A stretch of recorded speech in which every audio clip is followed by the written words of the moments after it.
အဲ့တော့အခုကကြတော့ဒုတိယပိုင်းပေါ့နော်အဲ့တော့ဒုတိယပိုင်းမှာဆိုလို့ရှိရင်မွန်တိုင်းဆန်ပေါ့နော်မွန်တိုင်းဆန်ရဲ့နံပါတ်16ကနေစပြီးတော့ပြောပြပေးသွားပါမယ်အဲ့တော့နံပါတ်16မှာဆိုလို့ရှိရင်ခဲစာစန်တာကူရှိတာဖူခုကမာတာကွက်လက်အီမဆန်တဲ့အဲ့တော့ခဲစာဆိုတာဒီမနက်စန်တာကူရှိတာဖူခုကဆိုတာကလျှော်ထားတဲ့အဝတ်တွေကတဲ့မာတာ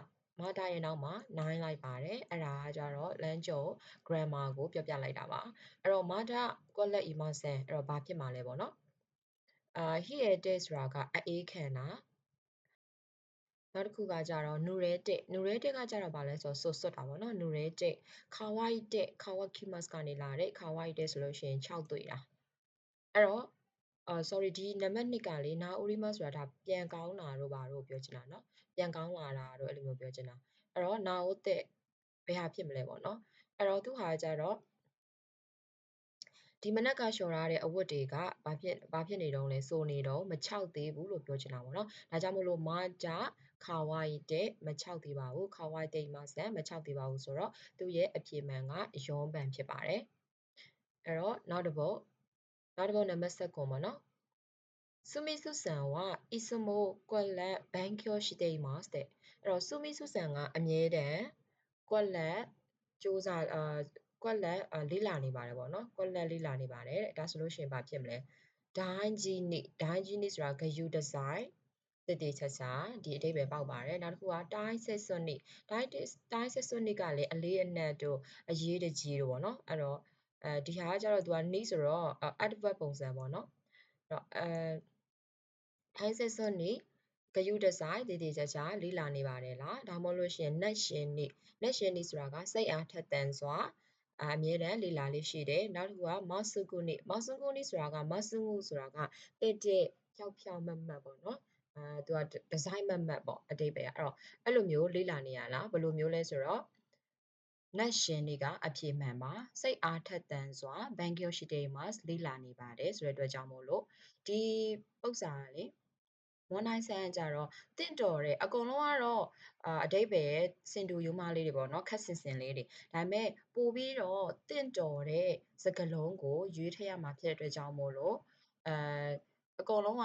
မှန်နေတယ်ဆိုပေမဲ့လည်းအတင့်တော်ဆုံးစကားလုံးကိုယူရမှာပေါ့နော်ဒါကြောင့်မို့လို့သူ့ရဲ့အဖြေမှန်ကစမ်းပန်ဖြစ်တဲ့နတ်ရှင်နိဘန်ကျော်ရှိတဲ့မှာစိတ်အားထက်သန်စွာအမြဲတမ်းလေ့လာလေးရှိပါတယ်ဆိုတော့ကအမှန်ပါ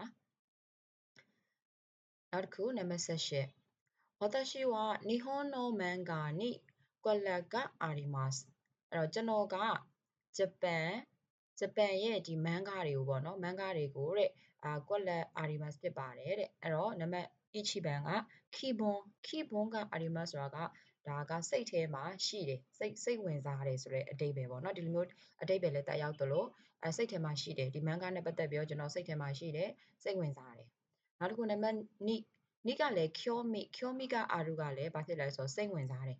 နော်ဒါကလည်းစိတ်ဝင်စားတယ်ပဲခိုးတို့ကအာရုနှလုံးသားမှာရှိတယ်နှလုံးသားမှာရှိရဲဆိုတာမြန်မာလိုစီအောင်ဘာသာပြန်ရင်လည်းဘာဖြစ်တာလဲဆိုတော့စိတ်ဝင်စားတာပဲပေါ့နော်အဲ့တော့နောက်တစ်ခုကကြတော့ရှုမိကအာရု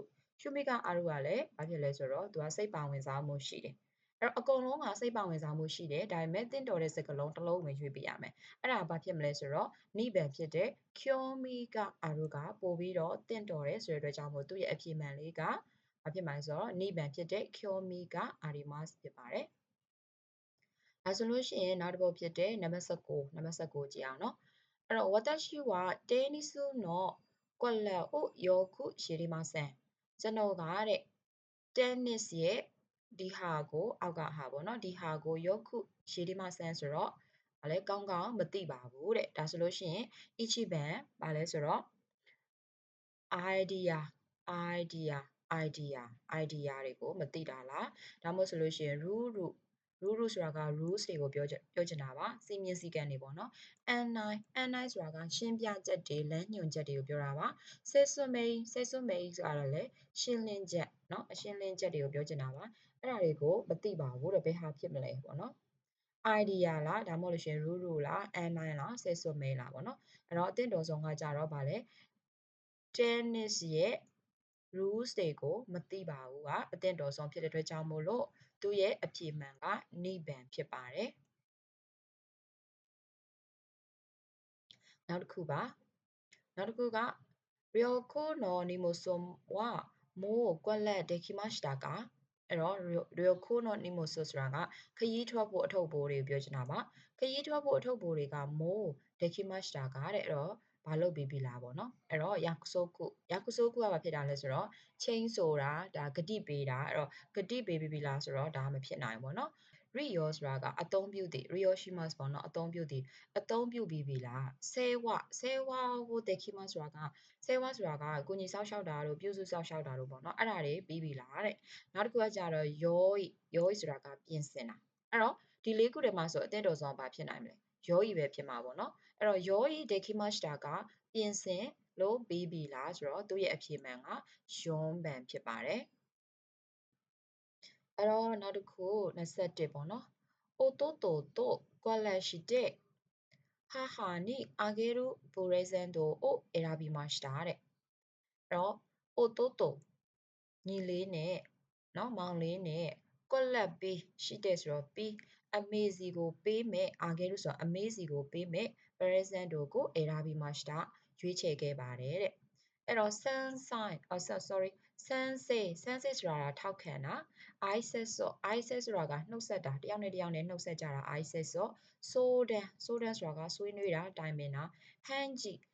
ဆိုတာက reply ပြန်တာ email တွေပါတယ်ပို့တယ်ဆိုလို့ရှိရင် reply ပြန်တာပြီးလို့ရှိရင်တယောက်ယောက်ကိုပြောတယ်ဆိုလို့ရှိရင်လည်းစကားပြန်ပြောတာပေါ့နော်အဲ့လိုမျိုးလုပ်ပြီးတော့အဲ့တော့ဒီလေးခုတွေကဆိုတင့်တော်ဆုံးဘာဖြစ်မလဲကွဲပြားပါတယ်နော်ကွဲပြားပါတယ်ဘာကိုရွေးချယ်ရမလဲဆိုတော့စမ်းပန်ဖြစ်တယ်ဆိုတန်တိုင်ပင်ပြီးအမေကိုပေးမဲ့ present တို့ကိုအဲ့ဒါပြီးမှしたရွေးချယ်ခဲ့ပါတယ်ဆိုတာအမှန်ပါနော်အဲ့ဆိုနံပါတ်22နံပါတ်22ကခိုနိုနီမိုဆိုအိုဆိုကိုနီကွက်လက်ခူတာဆိုင်နဲ့ဒီအထုပ်ဘိုးကိုဟိုနေရာမှာအဲ့ဒီနေရာမှာကွက်လက်ခူတာဆိုင်ဘတ်ပေးပါပေါ့နော်လုပ်ပေးပါတဲ့ဟာခွန်တဲ့ဆိုတာကဟာကိုဘီမတ်ကလာတာတဲဆောင်ပြီးလုပ်ပေးပါတဲဆောင်ပေးပါပေါ့နော်စတာအစ်တဲ့ဆိုတာတစိပြန်ပြောတာတစိပြန်ပြောတာဒါပြန်ပြောပေးပါတယောက်ယောက်ကိုဒီဟာလေးတော့ပြန်ပြောပေးပါဆိုတော့ပြောချင်တာပေါ့နော်နောက်တစ်ခုကကြတော့ဟီရိုတက်ဆိုတာဟီရိုအီကနေလာတာဟီရိုအီမဆိုရဲကောက်ယူပေးပါပေါ့နော်ဟီရိုတက်ခရာဆိုင်ကောက်ယူပေးပါတဲ့မူခါရဲတက်ဆိုတာကတယောက်ယောက်ကိုခရီးဥကြိုဆိုပြုတာဒီဘူရာမှာတွားကြိုတာတို့လေစိမ့်မှာတွားကြိုတာတို့အဲ့လိုမျိုးတွေပေါ့နော်မူခါရဲတက်ခရာဆိုင်အဲ့တော့အိတ်ပါဆိုမှတော့ဘာလုပ်မှာလဲတစ်စစ်ပြန်ပြောမှာလားကောက်ယူမှာလားဒီနေရာမှာကွက်လက်ပေးပါဆိုတော့ကြိုးဆိုမှာလားအဲ့တော့ဘာဖြစ်မှာလဲတည်ပေးပါအဲ့ဒီနေရာကိုဗာလဲတည်ပေးပါပေါ့နော်အဲ့နေရာစီတို့တည်ပေးပါနိเนาะအဲ့နေရာစီကိုတည်ပေးပါဒါကြောင့်မို့လို့ဟာခွန်တဲ့ခူရာဆိုင်နော်ဒီအထုပ်ကိုတည်ဆောင်ပေးပါဟာခိုဘီမတ်ကတည်ဆောင်တယ်လေဒါကြောင့်မို့လို့သူ့ရဲ့အဖြေမှန်ကအီချီဘန်ဖြစ်ပါတယ်ဒါဆိုရင်22ပုတ်ပဲကျန်တော့တယ်เนาะအဲ့တော့23သွားကြည့်အောင်この機械は使い方を間違えるととても困難ですတဲ့この機械ဆိုတာဒီစက်ပစ္စည်းပေါ့နော်ဒီစက်ပစ္စည်းရတဲ့စခိုင်းခတာအသုံးပြုပုံအသုံးပြုနည်းကမာချီကာရဲတို့မှားလို့ရှိရင်ဒီစက်ကအသုံးပြုပုံအသုံးပြုနည်း3ပုံ3နည်းပေါ့နော်3ပုံ3နည်းမှားလို့ရှိရင်တို့ဆိုတဲ့အတွက်ကြောင့်မလို့ရင်ပေါ့နော်မှားလို့ရှိရင်တွတဲမို့အရန်ကိုကွက်လက်ဖြစ်ပါတယ်တဲ့ခတ်ခိုးဆိုတာကတော်တော်လေးเนาะတော်တော်လေးဖြစ်ပါတယ်နောက်တစ်ခုကခိခံဆိုတာကအာဘူးနိုင်နဲ့တူတူပါပဲအန်တရယ်ရှိတယ် GU ဆိုတာကလွတ်လွတ်လပ်လပ်ပေါ့နော်လွတ်လွတ်လပ်လပ်ဖြစ်တယ်နောက်တစ်ခုကကျတော့အန်ဆန်ဆိုတာကစိတ်ချလုံခြုံတယ်အဲ့တော့မာချီကားကြီးဖြစ်တဲ့အတွက်ကြောင့်မို့လို့စိတ်ချလုံခြုံတာလား GU ဆိုတာတိတ်တော့မဆိုင်တော့ဘူးပေါ့နော်ဘာဖြစ်မှာလဲဆိုတော့ဒီဆက်ရဲ့3ပုံ3နီးမှားလို့ရှိရင်အရန်ကိုဘာဖြစ်မှာလဲအန်တရယ်ရှိတယ်အန်တရယ်များတယ်ဆိုတဲ့အတွက်ကြောင့်မို့လို့သူ့ရဲ့အဖြေမှန်ကနိဗ္ဗာန်လေးဖြစ်ပါတယ်ခိခံအန်တရယ်များပါတယ်အဲ့တော့ရမယ်နော်ဒီဟာလေးကအဲ့တော့နောက်တစ်ခုကကြတော့နံပါတ်24အဲ့တော့ဒီခန်းကြီးကိုသိရပါမယ်ဒါဝင်တာဒါဝင်ပေါက်ပေါ့နော်ဒါအပေါက်ပေါ့နော်အပေါက်ဖြစ်တဲ့ကြောင့်မလို့အီရီကူချီနိုမိုင်နီဝခူရူမာအိုအီရီကူချီနိုမိုင်နီဝခူရူမာအိုကွက်လက်ခူရာဆိုင်နဲ့အဲ့တော့ဝင်ပေါက်ရဲ့အရှိမကားကိုမလုပ်ပေးပါလဲ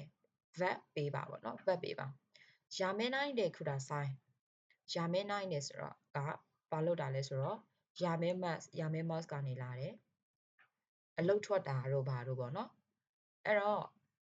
အလုံးမထွက်ဘယ်လိုပြောမလဲမထွက်ပါနဲ့ပေါ့ခူရိုမာကိုမထွက်ပါနဲ့လားနောက်တစ်ခုကရှိမဲနိုင်ရှိမဲ must ဆိုတာကလေပိတ်တာအဲ့တော့တကားတွေဘာတွေပိတ်တာတို့ဘာတို့အဲ့လိုမျိုးပြောချင်တာเนาะအဲ့ဆိုရင်မပိတ်ပါနဲ့တိုမဲနိုင်နဲ့ခူရာဆိုင်တိုမဲနိုင်နဲ့ဆိုတာကမရက်ပါနဲ့ပေါ့နော်ကားကိုမရက်ပါနဲ့တဲ့နံပါတ်4ကကျတော့ခီမဲနိုင်နဲ့ခူရာဆိုင်ခီမဲမဆိုတာဆုံးဖြတ်တာတို့ဘာတို့ပေါ့နော်မဆုံးဖြတ်ပါနဲ့ဆိုတော့ဘာဖြစ်မှာလဲအချီလားနိလားဆန်းလားယွန်းလားကားကိုဘာဖြစ်မှာလဲမရက်ပါနဲ့ပဲဖြစ်မှာပေါ့နော်ဒါကြောင့်မို့လို့သူ့ရဲ့အဖြေမှန်က3番透明ないでくださいဝင်ပေါက်မှာ入り口の前には車を透明ないでくださいဝင်ပေါက်ရှိမှာကားကိုပိတ်မရက်ပါနဲ့ဆိုတဲ့အတွက်ကြောင့်မို့လို့သူ့ရဲ့အဖြေမှန်က3番ဖြစ်ပါတယ်